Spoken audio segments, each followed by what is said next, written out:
প্রকৃতি তখন ধারণ করেছে এক দানবীয় ভয়ঙ্কর রূপ, যেন প্রলয়ের দেবতা তার সমস্ত ক্রোধ নিয়ে ঝাঁপিয়ে পড়েছে এই ভরা নদীর ওপর। নদীর জল তখন ফুঁসছে, তার প্রতিটি দানবীয় ঢেউয়ে মিশে আছে শত শত অতৃপ্ত আত্মার হাহাকার আর আর্তনাদ। চারিদিকে ঝড়ের বাতাসের শো শো শব্দ। এই প্রচণ্ড ভরা নদীর মাঝে সামান্য একটা জীর্ণ নৌকায় বসে আছেন অরুণজন আর তার একমাত্র ছেলে হরি। তাদের পাশে রাখা মাছের ঝুড়ি, এই মাছগুলো বিক্রি করেই তাদের পরিবারে দুবেলা অন্ন জোটে। তাই জীবন বাজি রেখেও তারা এই অনিবার্য বিপদকে উপেক্ষা করে ঝড়ের মধ্যেও নদী পার হতে বাধ্য।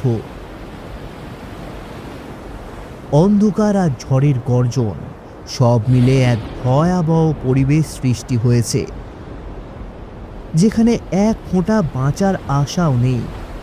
তারা বুঝতে পারেনি শতাব্দীর পুরনো অভিশাপ তাদের গ্রাস করবে। কিন্তু অরুণজন কি জানত যে এই নদী অভিশাপগ্রস্ত, নাকি সেও ছিল অন্ধবিশ্বাসের শিকার? হরি, এই দাঁড় শক্ত করে ধর। এ তো সামান্য ঝড় নয়, মনে হচ্ছে যেন কোনো প্রলয় নেমে এসেছে। আজ আমাদের উপরে ক্রুদ্ধ। আমি জীবনে এমন ঝড় দেখিনি।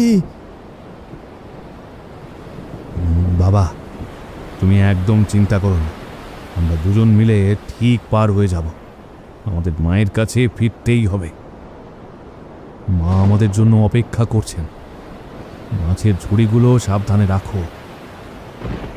এগুলোই তো আমাদের পরিবারের শেষ সম্বল। এগুলো হারালে আমরা না খেয়ে মরব। এ কিসের শব্দ রে বাবা? মনে হচ্ছে যেন নদী ফুঁসছে, জল যেন বিশাল কিছু গিলতে চাইছে। মনে হচ্ছে নদীর দেবতা সত্যি সত্যি জেগে উঠেছে। বাবা, আমাদের এই নৌকাটা তলা দিয়ে জল ঢুকছে। মনে হচ্ছে কোনো একটা ঢেউ নয়, কোনো বিশাল অদৃশ্য শক্তি এসে সজোরে ধাক্কা মারল। নৌকা নিয়ন্ত্রণহীন হয়ে যাচ্ছে। ঈশ্বর, এ কি হলো? আমাদের নৌকা আর চলছে না, আমরা ডুবে যাচ্ছি। আমাদের সব স্বপ্ন, গৌরীকে নিয়ে দেখা সব স্বপ্ন আজ এই কালো জলে তলিয়ে যাচ্ছে। আমাদের বাঁচাও তুমি। বাবা, আমার খুব ভয় করছে। এই ঝড় আমাদের শেষ করে দেবে। আমরা কি আর তীরে পৌঁছাতে পারবো না? সাহস রাখ বাবা, আমরা ফিরবই। জীবনের আয়ু যদি আর একটু থাকে, আমরা বেঁচে থাকবো। আমরা ঠিক বেঁচে থাকবো। বাঁচাও! কেউ কেউ নেই, শুধু অন্ধকার চারিদিকে। কে বাঁচাবে আমাদের বাবা? আমাদের কি আর ফেরার রাস্তা নেই? হে নদীর দেবতা, আমাদের ক্ষমা করো। নরবলি বন্ধ হোক। আমার মৃত্যু হলে আমার পরে যেন কারো মৃত্যু না হয়। ভগবান, তুমি সবাইরে অভিশাপ থেকে রক্ষা করো। সেই মুহূর্তে এক প্রচণ্ড দানবীয় ঢেউ এসে তাদের নৌকাটিকে তুচ্ছ পাতার মতো উল্টে দিল এক পলকে। নৌকার সাথে অরুণজন আর হরির শরীর নদীর শীতল অন্ধকার জলে তলিয়ে যায়। তাদের শেষ আর্তনাদ ঝড়ের শব্দে মিশে এক অশুভ নীরবতা সৃষ্টি করে। তাদের মাছের ঝুড়িগুলো কিছুক্ষণ জলে ভেসে থাকে, যেন তাদের করুণ নিয়তির নীরব সাক্ষী। সেই ভরা নদীতে আর কোনো জীবনের শব্দ শোনা গেল না।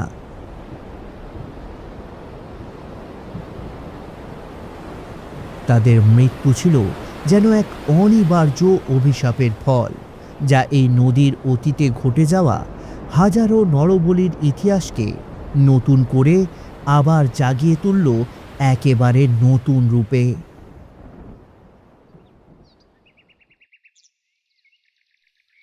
সেই ভয়াবহ ঘটনার পরের দিন সকাল, গ্রামের প্রাণকেন্দ্র বটতলায় গ্রামের মানুষের বিশ্বাসকে নিয়ন্ত্রণকারী দাঁড়িয়ে আছেন ঠাকুর রণসিংহ।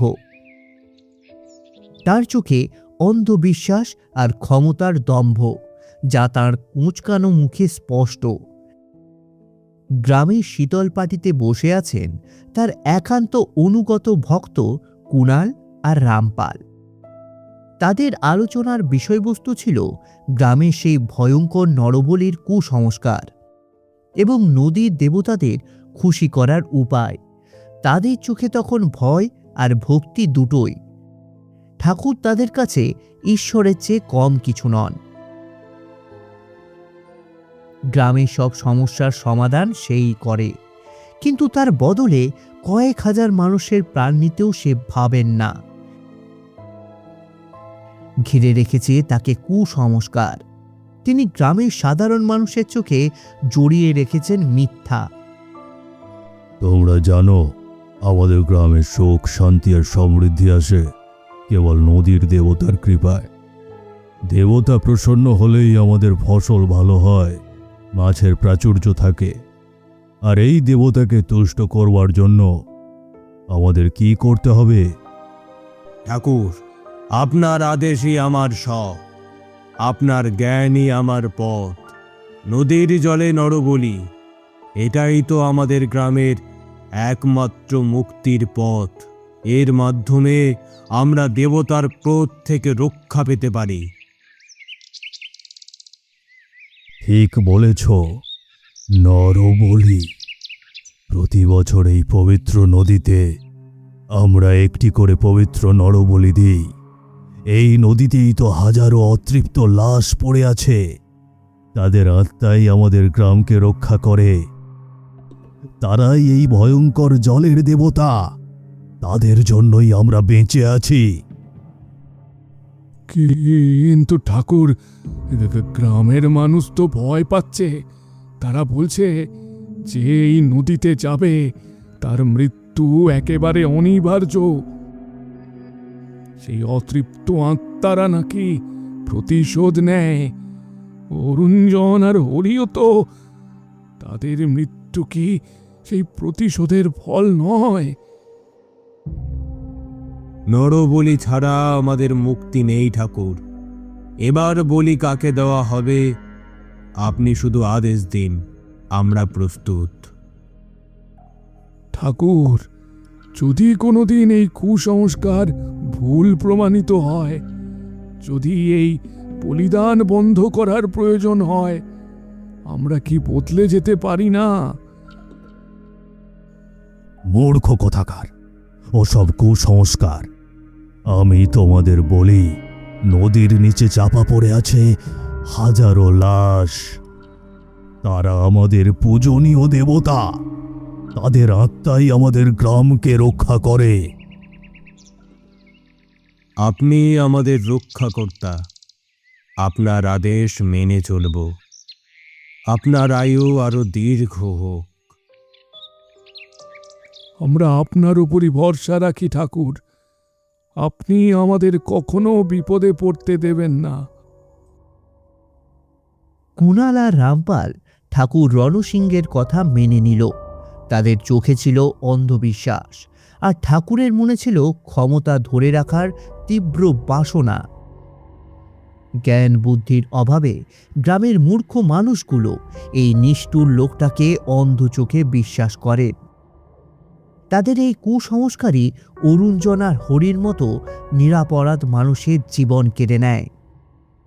কিন্তু ঠাকুর কি সত্যি দেবতার ক্ষমতা বিশ্বাস করেন, নাকি তার এই নরবলির আড়ালে লুকিয়ে আছে আরও কোনো গভীর রহস্য?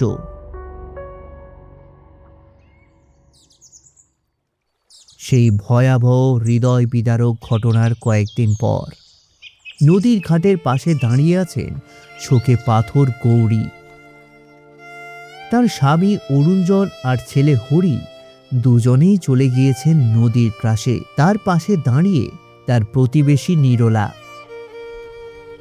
যিনি গৌরীকে আপ্রাণ চেষ্টা করছেন সান্ত্বনা দেওয়ার।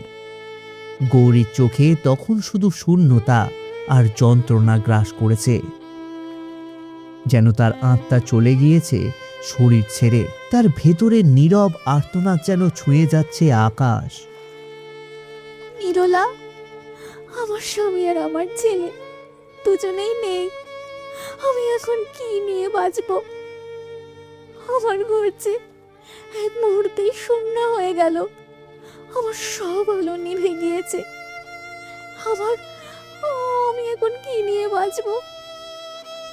আমার সবকিছু কেড়ে নিল কে? তুই শান্ত হ দিদি, তুই শান্ত হ। এমন করে নিজেকে আর কষ্ট দিস না। এই সবই হলো নদীর দেবতার লীলা। তোর স্বামীকে তো আর খুঁজে পাওয়া গেল না, তাকে তো নদী টেনে নিয়েছে। তুই শক্ত হ দিদি, তুই শক্ত হ। দেবতার লীলা? নরবলি? কেন আমার সাথে এমন হলো? আমার স্বামীর তো কোনো অন্যায় ছিল না। সে তো শুধু মাছ ধরেছিল, সে তো শুধু তার পরিবারের জন্য খেটেছিল। তাহলে কেন তাকে বলি হতে হলো? দিদি, আমরা তো সবাই জানি ঠাকুর রণসিংহের কারণেই এই নদীতে এত অভিশাপ। নরবলি বন্ধ না হলে এমন চলতেই থাকবে। আমরা সবাই বিপদে আছি, আমাদের কপাল খারাপ। আমি ঠাকুরকে ছেড়ে দেব না। সে আমার স্বামীকে ফিরিয়ে দিক, সে আমার ছেলেকে ফিরিয়ে দিক। আমি তাকে এই নরবলির জন্য দায়ী করব। আমি এই গ্রামে বিচার চাই। সাবধানে কথা বল দিদি, ঠাকুরকে সবাই ভয় পায়। তার বিরুদ্ধে গেলে তোরও বিপদ হতে পারে, তোর জীবন বিপন্ন হবে। ঠাকুরের অভিশাপ ভয়াবহ। আমার আর কি বিপদ হবে? আমার তো সব কিছু শেষ হয়ে গিয়েছে। আমার আর কোনো কিছু হারানোর ভয় নেই। আমি এই কুসংস্কারের শেষ দেখে ছাড়ব। আমি একা লড়াই করব। ঠাকুরকে ছেড়ে দে, তিনি গ্রামের মঙ্গল চান। তার বিরুদ্ধে কেউ রুখে দাঁড়াবে না। সে ভক্তি দিয়ে সবার মন জয় করে রেখেছে। সে আমাদের ভক্ষক, সে পাপী। তার তার শাস্তি ভগবান দেবেন। যে পাপী, তার কখনো ক্ষমা হয় না। তুই বড় বিপদে পড়বি। এই গ্রামে সবাই ঠাকুরের দলে। তুই তার বিরুদ্ধে কথা বললে তোকে সবাই ফাঁসিয়ে দেবে। তবু আমি লড়াই করব। আমি বিচার চাই। আমি কিছুতেই এই অন্যায় সহ্য করব না। গৌরীর চোখে তখন শোকের চেয়েও বেশি ছিল প্রতিশোধের আগুন। তিনি জানতেন তার এই ভয়াবহ হারানোর পেছনে কারণ হলো এই গ্রামের মানুষের অন্ধবিশ্বাস আর ঠাকুরের ক্ষমতার লোভ। তার এই প্রতিজ্ঞা যেন নদীর গভীরে ঘুমিয়ে থাকা অতৃপ্ত আত্মাদের জাগিয়ে তুলল। গৌরী কি সত্যি একা লড়াই করতে পারবে, নাকি তার প্রতিশোধের পরিকল্পনা শুধু স্বপ্নেই থেকে যাবে? রাত তখন ঠিক 12টা। চারপাশ গভীর ও অন্ধকার। আকাশ ঘন মেঘে ঢাকা। কোথাও চাঁদের ছিটে ফোঁটা আর আলো নেই। একটু পরপর ঠান্ডা বাতাস এসে শরীরের লোমকূপ যেন দাঁড় করিয়ে দেয়। দূরে শিয়ালের ভয়ঙ্কর ডাক যেন এখনই ছিঁড়ে খেয়ে ফেলবে। কিন্তু এ কোনো কিছুই গুরুত্ব না দিয়ে গ্রামের অন্ধকার পথ দিয়ে ভয়ে ভয়ে হেঁটে চলেছেন ঠাকুর রণসিংহ। তার মনে তখন ভয়, দ্বিধা আর অপরাধবোধের এক ভয়ঙ্কর সংমিশ্রণ। তিনি নিশ্চিত নন তার নরবলির তত্ত্ব সঠিক কিনা। তিনি একা, তার ক্ষমতার দম্ভ আজ একেবারে শূন্য। হঠাৎ বাতাস বন্ধ হয়ে গেল। পরিবেশ অস্বাভাবিকভাবে ভারী হয়ে ওঠে। ঠাকুর রণসিংহ, আমারে চিনতে পারছ? আমি অরুণজন, আমার ছেলে হরি। আমাদের কেন মারা হয়েছিল, উত্তর দাও। ভূত, ভূত, তুমি তো নদীতে ডুবে গিয়েছ। তুমি আমাকে কেন শাস্তি দিচ্ছ? আমার তো কোনো দোষ নেই, আমাকে ছেড়ে দাও। ডুবে যায়নি, আমাকে অতৃপ্ত আত্মারা টেনে নিয়েছে। কারণ তোমার ক্ষমতার লোভে এই নদীতে নরবলি দেওয়া হয়। আমার মৃত্যুর জন্য তুমি দায়ী। তোমার পাপের জন্যই আমি আর আমার ছেলে মরেছে। তুমি আমাদের হত্যা করেছো। না, ওসব কুসংস্কার। আমি কিছু জানি না, আমাকে ছেড়ে দাও। আমি আর এমন করব না। আমি দেবতাকে বিশ্বাস করি।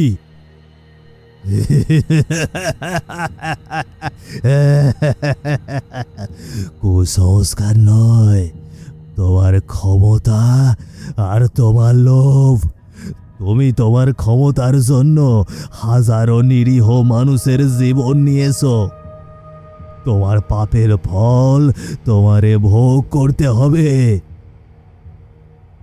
আমি কি করব বলো? তুমি যা বলবে আমি তাই করব।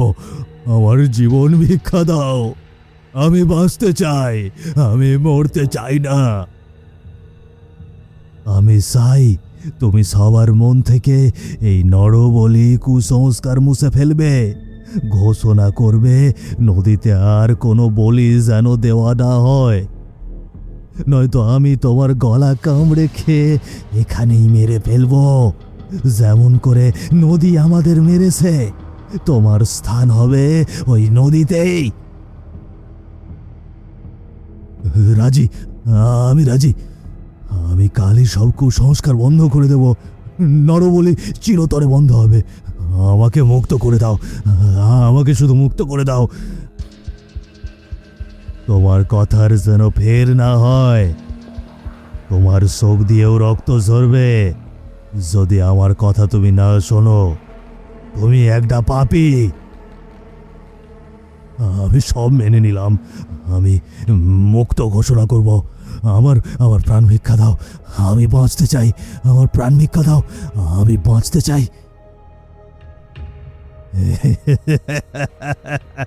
যাও, তোমার শেষ কাজ করো। তোমার জীবনের শেষ কাজ।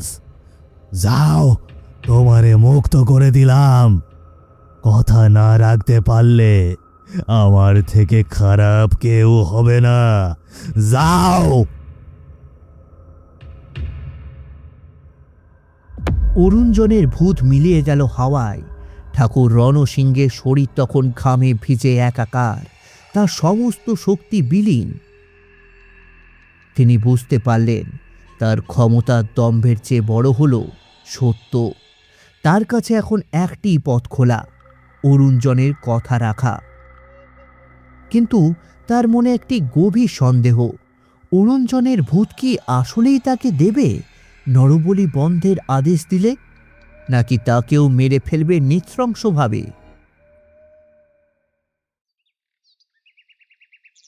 পরের দিন সকালে লক্ষ্মীপুর গ্রামের চায়ের দোকানে বেঞ্চে বসে আছেন মহাজন আর শ্রীকান্ত। তাদের মুখে তখন বিস্ময় আর চাপা উত্তেজনা। চারিদিকে মানুষের কোলাহল, যা সৃষ্টি করেছে এক অস্বাভাবিক পরিবেশ। তাদের চোখে মুখে প্রকাশ পাচ্ছে মনের অস্থিরতা। শুনেছো শ্রীকান্ত, কাল রাত থেকে ঠাকুর রণসিংহের কোনো খবর নেই। ইনি নাকি নিখোঁজ। কেউ তারে কোথাও দেখেনি। নিখোঁজ? তিনি তো কোথাও না বলে যান না। কি হলো তার? তিনি তো গ্রামে একাই সিদ্ধান্ত নিতেন। কেউ তাকে অপহরণ করল না তো? তিনি যাওয়ার আগে নাকি বলে গিয়েছেন এই নদীতে আর নরবলি যাতে না দেওয়া হয়, এসব কুসংস্কার বন্ধ হোক। তিনি নিজেই এই কুসংস্কারের বিরুদ্ধে কথা বলছেন। আরে এটা যেন অবিশ্বাস্য লাগছে। নরবলি বন্ধ? কিন্তু কেন? তিনি তো নিজে এর প্রবর্তক ছিলেন। নিশ্চয়ই কোনো অলৌকিক কিছু ঘটেছে। নদীর অভিশাপ তাকে ধরেছে। হয়তো সেই নদীর আত্মাই তাকে নিয়ে গিয়েছে। তিনি এখন নিজেই লাশ হয়ে গিয়েছেন সেই নদীতে। তিনি অরুণজন আর হরির আত্মাকে শান্ত করতে পারেননি। তার পাপের ফল তারে ভোগ করতে হলো। হ্যাঁ, নিশ্চয়ই তাই। অরুণজন আর হরির আত্মায় হয়তো তাকে শাস্তি দিয়েছে। ঠাকুরও রেহাই পেলেন না। সত্যের জয় আবার হলো। গ্রামে আর কোনো নরবলি হবে না। এই নদীর অভিশাপ শেষ হলো, আমরা সবাই মুক্ত হলাম। হ্যাঁ, কুসংস্কারের দিন শেষ হোক, সত্যের জয় হোক। ঈশ্বর তাদের শাস্তি দিয়েছেন, পাপের ফল কেউ এড়াতে পারে না। ঠাকুরকে কেউ যেন আর খুঁজে না আনে, তার শাস্তি হয়েছে।